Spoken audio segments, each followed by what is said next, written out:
Bayangkan Anda lagi berselancar di YouTube malam-malam. Terus Anda ketemu satu video yang menjanjikan kalau Anda bisa beli rumah mewah. Atau ya mobil sport gitu. Cuma pakai koin digital kan? Betul, pakai koin digital yang hari ini nilainya secara harfiah adalah nol. Koin ini belum bisa ditukar ke dolar sama sekali. Belum terdaftar di bursa kripto manapun juga. Iya, sama sekali belum. Tapi kalau Anda lihat di kolom komentar video itu, wah ratusan ribu orang tampak sangat percaya.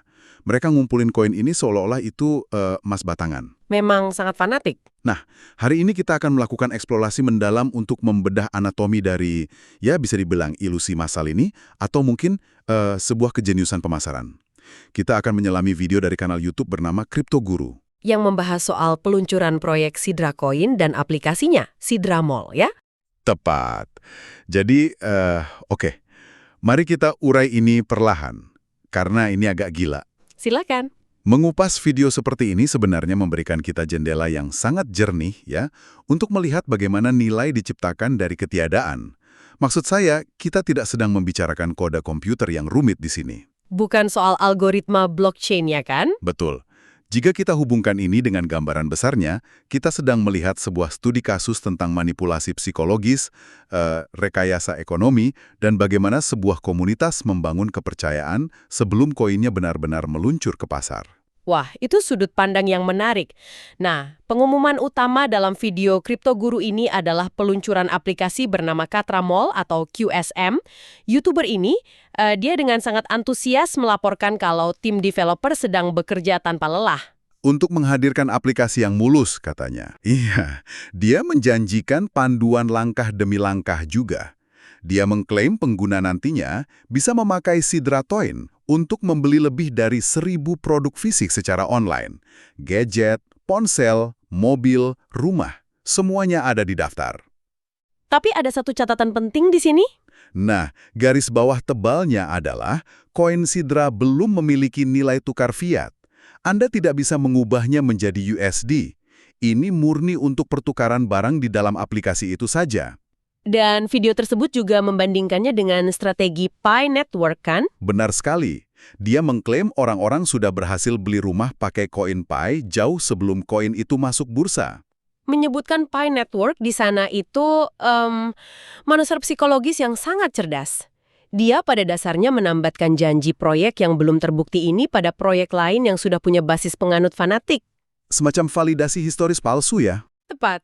Tapi mekanisme intinya di sini adalah penciptaan ekonomi tertutup atau closed loop economy. Coba jelaskan konsep ekonomi tertutup ini. Karena waktu saya baca materi ini, analogi yang langsung muncul di kepala saya itu kayak mata uang di taman hiburan atau pusat arcade gitu. Oh, analogi yang bagus. Kan kita menukar uang sungguhan di loket, dapat token, dan di dalam gedung arcade itu, token kita seolah-olah punya daya beli luar biasa. Anda bisa menukar tiket kemenangan dengan boneka beruang raksasa. Iya, betul. Tapi begitu Anda keluar dari gerbang taman hiburan dan coba bayar taksi pakai token itu, ya supirnya pasti mengusir Anda kan? Jadi kenapa proyek kripto memilih rute taman hiburan ini terlebih dahulu? Nah, analogi taman hiburan itu sangat akurat untuk menggambarkan utilitas yang terisolasi ini. Gini, kalau developer langsung meluncurkan koin baru ke bursa publik kayak Binance tanpa ada utilitas yang jelas, para pemburu koin gratis ini akan langsung menjualnya demi uang tunai. Langsung didam ya istilahnya? Betul sekali. Harganya pasti akan anjlok mendekati nol dalam hitungan menit. Pasar publik itu sangat kejam. Tapi dengan membangun taman hiburan virtual ini dulu, developer pada dasarnya menunda benturan dengan realitas pasar bebas. Ah, saya paham. Jadi mereka melatih penggunanya. Iya, mereka melatih pengguna untuk melihat angka di layar ponsel mereka dan mengasosiasikannya dengan mobil fisik. Alih-alih berpikir, saya punya 1.000 koin tak bernilai, pengguna jadi berpikir, wah, saya cuma berjarak beberapa ribu koin lagi dari sebuah mobil. Tepat sekali. Dan ada lapisan lain di sini terkait regulasi. Ketika sebuah proyek kripto menjual koin kepada publik dengan menjanjikan keuntungan finansial, otoritas biasanya akan turun tangan. Karena itu masuk kategori sekuritas kan? Benar. Tapi dengan menciptakan ekosistem tertutup di mana tidak ada uang dolar yang secara resmi ditukar, proyek semacam ini bisa beroperasi di zona abu-abu.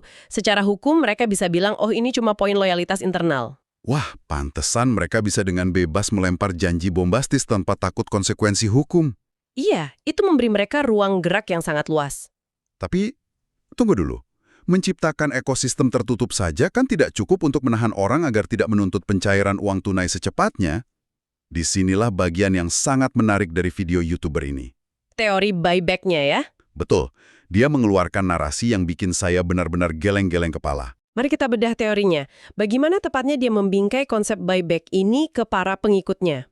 Jadi dia melempar angka-angka imajiner. Katakanlah, sebuah mobil harganya 50.000 koin sidra. Alih-alih menyuruh penonton berbelanja puas saat mall itu buka, YouTuber ini malah bilang, developer sebenarnya tahu koin ini bakal bernilai fantastis di masa depan. Oke, terus? Makanya, developer sengaja menyediakan mobil dan rumah di mall tersebut sebagai jebakan. Tujuannya untuk merampas koin-koin berharga itu dari pengguna awal.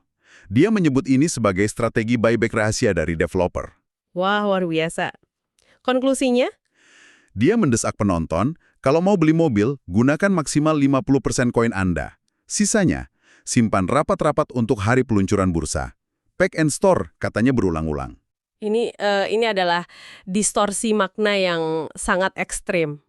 Gimana maksudnya? Kalau di dunia finansial tradisional, buyback atau pembelian kembali saham, itu terjadi ketika perusahaan pakai uang kas nyata mereka untuk beli saham dari pasar publik. Itu indikasi kalau perusahaan merasa saham mereka terlalu murah. Masuk akal? Tapi di sini, sang influencer memelintir konsep tersebut jadi semacam teori konspirasi. Dia berargumen bahwa developer rela membagikan aset fisik, seperti mobil, demi menyedot kembali aset digital imajiner dari pengguna. Secara fundamental, itu kan logika yang terbalik. Kenapa ada perusahaan yang mau menukar aset nyata mereka demi angka digital yang mereka ciptakan sendiri dari nol? Karena logika rasional memang bukan tujuannya di sini. Terus apa dong tujuannya? Menciptakan urgensi dan kelangkaan. Dengan memposisikan developer sebagai pihak yang mencoba merebut kembali koin tersebut, sang influencer secara brilian memposisikan koin sidra sebagai harta karun. Oh, dia menyalakan FOMO ya, Fear of Missing Out. Tepat, pengguna yang awalnya mungkin skeptis jadi mikir, wah kalau penciptanya saja sangat menginginkan koin ini kembali sampai rela menukarnya dengan mobil, berarti koin ini pasti akan bikin saya kaya raya. Dan ini membawa kita ke kontradiksi yang paling mencolok di seluruh materi sumber ini. Ini gila sih. Soal nomor WhatsApp itu, Iya, di satu sisi, YouTuber ini berteriak kayak pahlawan. Simpan koin Anda, jangan biarkan developer merampasnya. Tapi di detik yang sama, dia terang-terangan pasang nomor WhatsApp pribadinya di layar. untuk apa? Dia mengundang siapa saja yang mau beli koin dalam jumlah besar dari pasar gelap melalui dirinya. Tunggu, kalau dia sungguh percaya koin ini adalah harta karun, kenapa dia malah repot-repot jualan koin via WhatsApp? Bukankah ini konflik kepentingan yang sangat parah? Tentu saja, itu tidak masuk akal bagi pengamat luar seperti kita. Namun, ini sangat efektif bagi mereka yang sudah terperangkap di dalam gelembung FOMO tadi. Kok bisa efektif? Karena dia merangkap peran ganda, sebagai nabi yang membocorkan rahasia developer, sekaligus pialang pasar gelap yang memegang kunci untuk masuk ke kelompok elit itu. Dia menciptakan kepanikan buatan, lalu menawarkan dirinya sebagai jalan keluar. Wow, tapi pertanyaan teknisnya, gimana pasar gelap via WhatsApp ini bisa beroperasi? Koin Sidra kan belum live di blockchain publik. Anda tidak bisa transfer lewat dompet kripto standar. Betul. Terus apa yang sebenarnya ditransaksikan di WhatsApp? Kemungkinan besar ini pakai sistem IOU atau surat utang informal. Mengingat koinnya belum aktif, orang-orang di pasar gelap ini pada dasarnya membeli akun yang sudah berisi koin atau bikin perjanjian, di mana penjual berjanji akan mengirim koinnya nanti pas fitur transfer diaktifkan. Itu butuh tingkat blind trust yang luar biasa tinggi dong. Sangat tinggi. Pembeli mentransfer uang sungguhan ke orang asing di WhatsApp semata-mata dengan harapan dapat aset imajiner yang dijanjikan bernilai ribuan dolar. Ini ibarat kita memesan tiket VIP untuk sebuah konser musik eksklusif ke seorang calon di pinggir jalan sebelum panggungnya sendiri mulai dibangun. Analogi yang pas. Kita bayar tunai sungguhan, dan si calo cuma kasih selembar kertas bertuliskan, "Percaya padaku, kursimu aman." Itu pertaruhan yang konyol. Dan fakta bahwa mekanisme ini bisa berjalan, itu menunjukkan seberapa kuat cengkraman narasi yang dia bangun. Influencer ini memposisikan dirinya sebagai Robin Hood, yang bantu rakyat kecil sebelum gerbang bursa dibuka. Mengeksploitasi keputusasaan finansial penontonnya ya. Tapi, agar si calo ini bisa meyakinkan ribuan orang kalau konser imajiner ini beneran bakal terjadi, harus ada fondasi kepercayaan kuat pada proyek Sidra itu sendiri. Nah, sumber kita memberikan petunjuk krusial soal itu. Ini bukan cuma soal teknologi atau iming-iming mobil. Jadi apa dong? Ini tentang identitas kultural. Ah, iya. Sang YouTuber sempat membacakan pembaruan resmi dari pendiri Sidra Coin, namanya Java. Dia pakai bahasa korporat gitu, bilang ada pengumuman besar dari CEO Mal Java, tim sedang selaras, ekspansi global, dan lain-lain. Ada satu detail spesifik yang ditekankan, kan? Iya, Java mengumumkan bahwa produk KYC atau Know Your Customer mereka telah disetujui secara resmi. Ini aneh buat saya. Saya pikir daya tarik kripto itu soal anonimitas. Kenapa proyek yang belum rilis malah pamer sistem verifikasi identitas ala bank? Karena target audiens mereka bukanlah ahli kriptografi yang mendambakan kebebasan privasi. Target mereka adalah investor retail massal yang justru mencari rasa aman.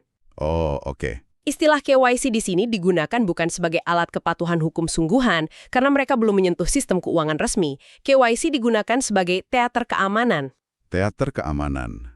Maksudnya biar kelihatan resmi. Betul. Ketika pengikut mendengar KYC disetujui, mereka mengasosiasikannya dengan institusi perbankan. Ini memproyeksikan ilusi bahwa proyek ini diawasi dan profesional. Menciptakan estetika ala Wall Street, padahal mereka ada di zona tanpa hukum.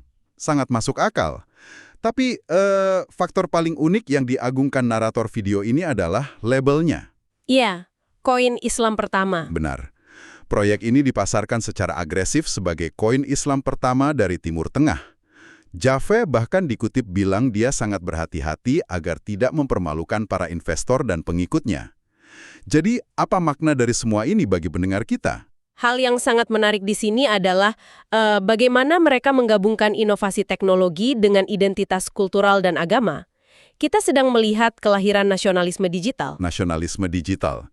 Coba uraikan itu. Seberapa besar dampak label kultural ini dibanding proyek kripto biasa dari Silicon Valley? Proyek dari Silicon Valley membangun kepercayaan lewat pembuktian teknis. White paper tebal, kode yang terbuka.